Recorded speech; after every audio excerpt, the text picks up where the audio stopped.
All right, welcome back, everyone. Today we'll be looking at 5.3, and it'll be the first part of 5.3, just introducing the concepts and that kind of thing.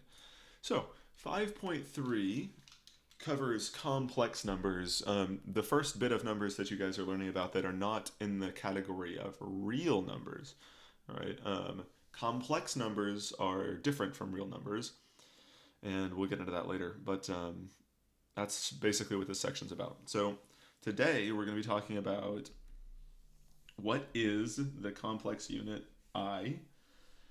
That's the unit we give for this complex number, what it equals, and then how you can simplify radicals using I.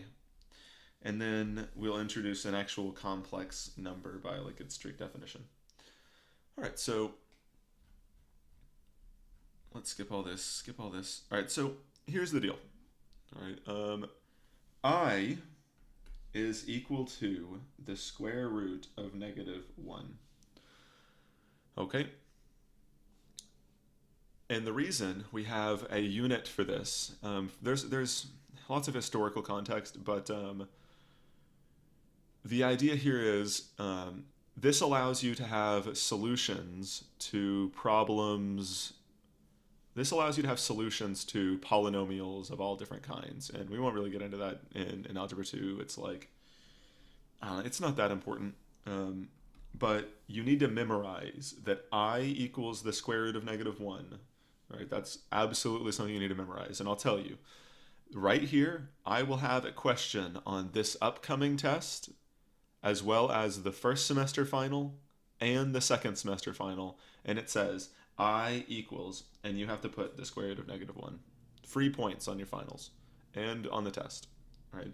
So if I equals the square root of negative 1, let's go ahead and use that information to simplify the square root of negative 25.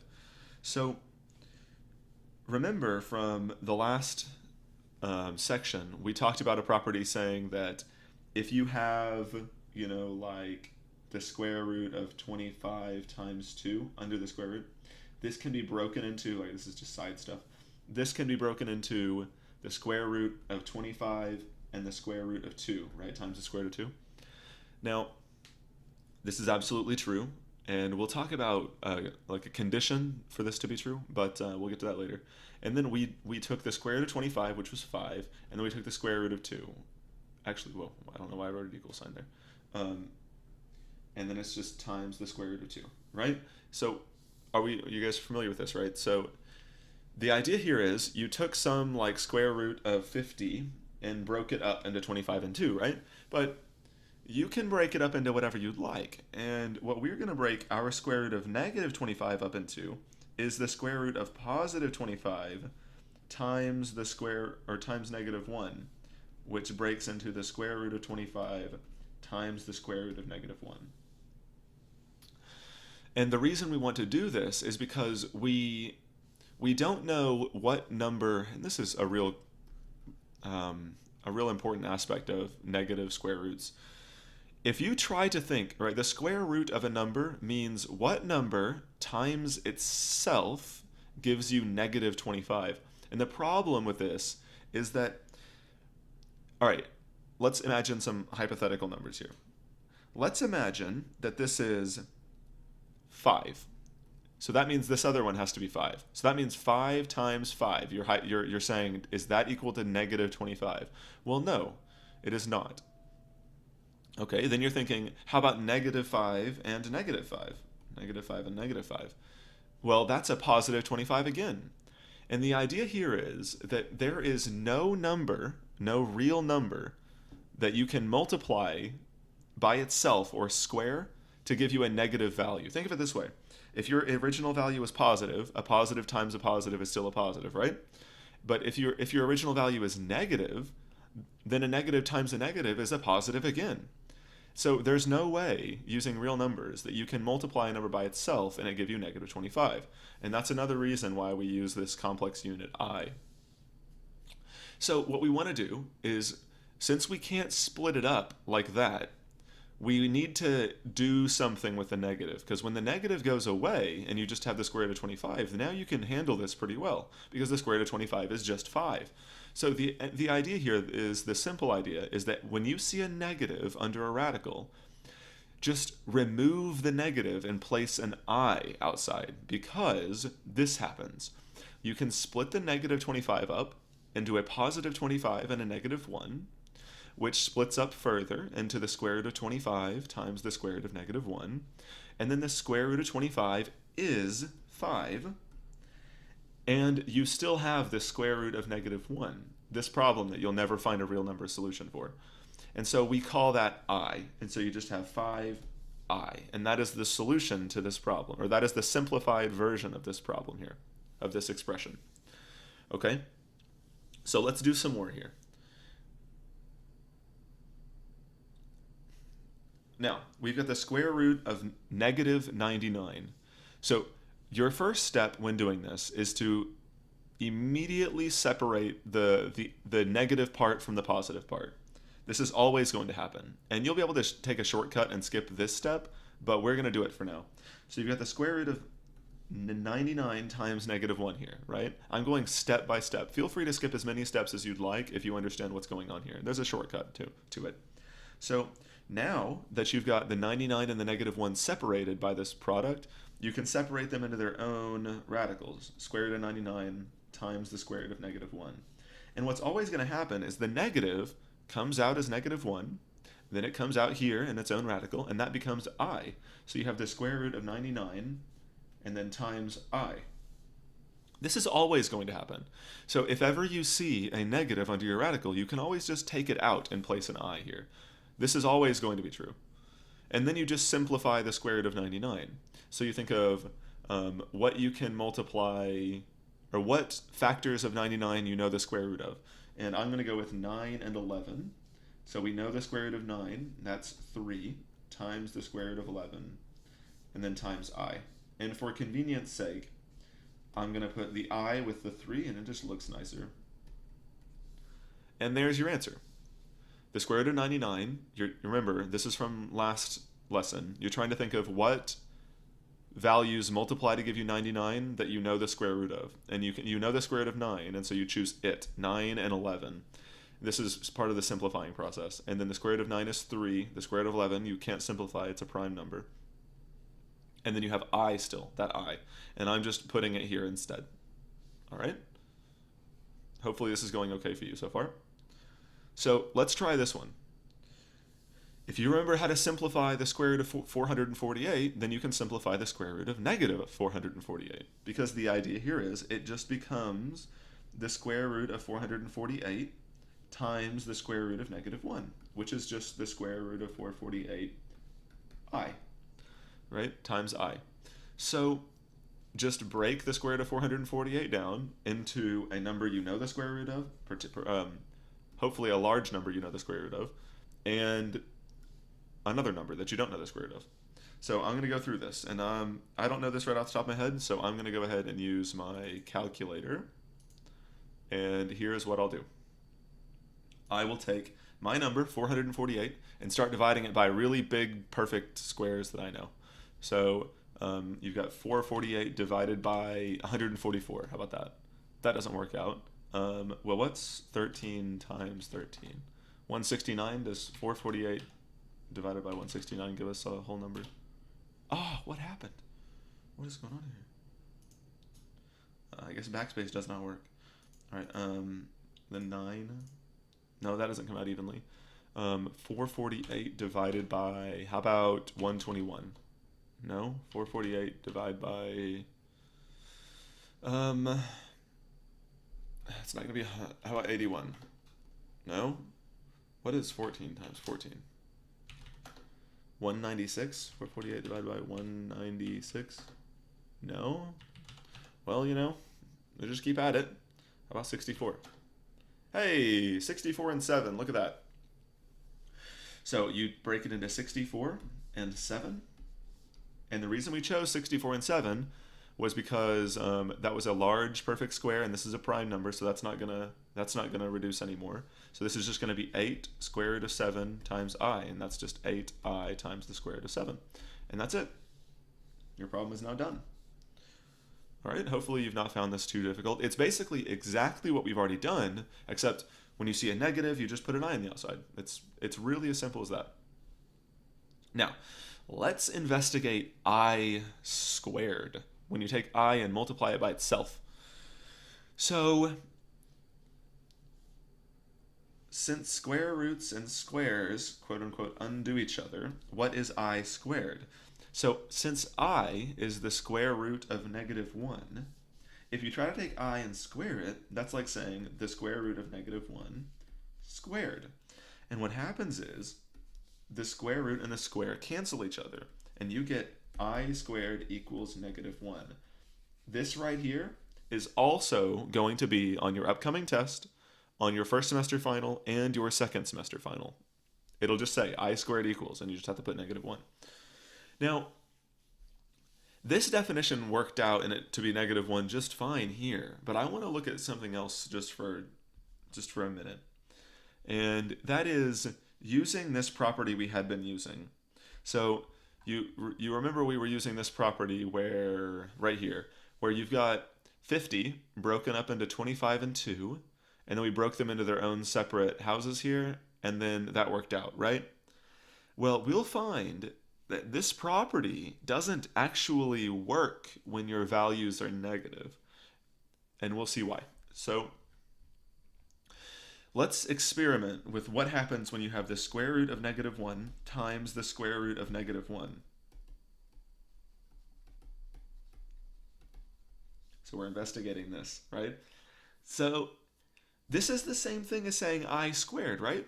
Well, hypothetically, right, if you wanted to use that property we've been using, notice how we have a product, we should be able to combine them under the same radical and multiply them. You should be able to see that -1 times -1 under the radical gives us the same answer.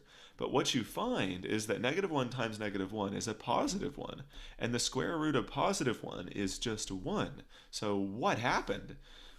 Here we worked out I times I in a different way, and we got positive 1. And then here we worked out and we got -1. And the reason is because this property is not true for negative numbers. Only when you've got positive numbers, or like one of the numbers being negative, is it true. And when one of the numbers is negative, you need to utilize I. But it's not true when both of the numbers are negative. That's just a fun fact for you guys. Now, let's get into the complex number A plus BI. This is a situation. A complex number is when you have two terms where one term is a real number and the other term is has some complex part where there's an I associated with it. So when we have a mix of I and real numbers, we get complex numbers. So you don't necessarily have to write this down. What I would write is this, and then these examples. So the complex number A plus BI, that's the standard form for complex numbers. They take the form A plus BI, where A is called the real, it's the real part, it's the real number part, and BI is the complex part. And it's complex because there's the complex unit I right there with it. Okay, so now that we've got that, and we're not doing anything with these so far, not quite yet. We're about to, but this is just, getting you into the shallow end of the complex number pool here. So here are some examples just to get you familiar with what they look like. This is 17 minus 2i, so that's the real part, and that's the complex part. Here you've got negative 81 plus I, that's a real part and a complex part. Then here you've got another complex number. You've got a real part, 3 times the square root of 5. If you had a calculator out and you did 3 times the square root of 5, you'd get some number, right? So that's a real number. And then you have this complex part, negative 11i, okay? So it's just two different terms where you've got a real part and a complex part. That's it. Now, performing operations with complex numbers. Now, this is really, I think it's actually pretty intuitive. It should make sense to you when you see how to do this. Complex numbers can be added or subtracted just like ordinary numbers. Now, I would write performing operations, and then I would write addition, and then I would write combine like terms, add real parts, add complex parts. That's what I'd write, right? And then these examples. So, you want to combine the like terms with addition. So the complex, the like terms are like the real parts. So 2 and negative 3 are like terms, and the 5i and the 9i are like terms. So you want to go ahead and combine them. So 2 and negative 3. So 2 plus negative 3 is negative 1. And then 5i plus 9i is 14 i's. Imagine, this is exactly the same as a situation that you've got, like, imagine, like, well, it works exactly the same as this. 2 plus 5x plus negative 3 plus 9x. You combine your x's, you combine your numbers. It's exactly the same, except you don't have x's, you have i's. But it works exactly the same, okay? So, subtraction is exactly the same as addition, except instead of adding, you are subtracting, obviously. So with subtraction, you're just going to take the first real part minus the second real part. So that is 2 minus negative 3. So what is 2 minus negative 3? Well, that is 2 plus 3, and that is 5.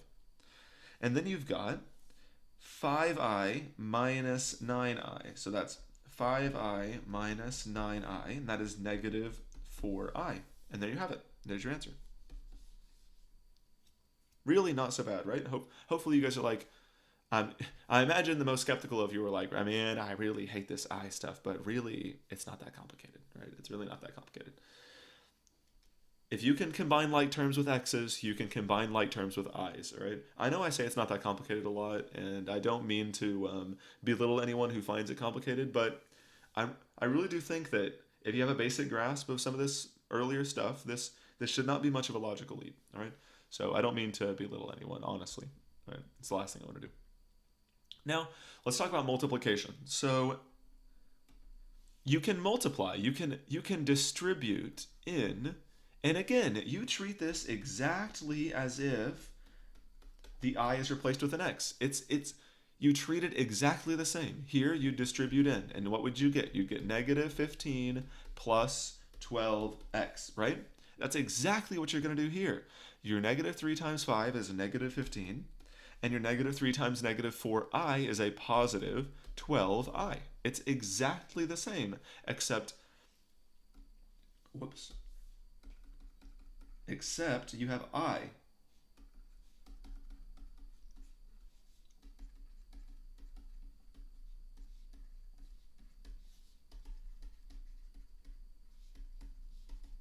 All right. So you try to do the next one. You'll arrive at an interesting situation. Treat it like 5x times the quantity negative 2 plus 11x. If you treat it like this, you should have no problem. All right, so if we look like this, right, you distribute, and you get negative 10x plus 55x squared, right? So remember, we don't have x's, we have i's. So 5i times negative 2 is negative 10i. And then 5i times 11i is a positive 55i squared. Now remember, what does I squared equal? We wrote that down up here. I squared equals negative 1. So what you're going to do is anytime you see an I squared, you're going to replace it with negative 1. So really this is negative 10i plus 55 times a negative 1. And the negative 1 times the 55 makes a negative 55. And you get negative 10i minus 55. And that's it. So you're done. So it works out exactly like x's would work out, except when you have a squared, you replace it with the -1. Because I squared is -1. And the reason we don't replace I with the square root of -1 is because that doesn't make the problem any simpler. It still makes the problem like exactly the same, except looks different, right? Whereas this, you're actually consolidating terms, or you're consolidating pieces. All right, so the very last thing we're doing, this is going to be well, now that I look at it, 20 minutes is about a regular lesson. So here, you FOIL. You treat it exactly like x again. You just distribute the 2 to each term and distribute the -I to each term. It's exactly the same as you would do this with x's. Exactly like 2 minus x times 6 plus 2x. Exactly, wait, I wrote I. Exactly the same.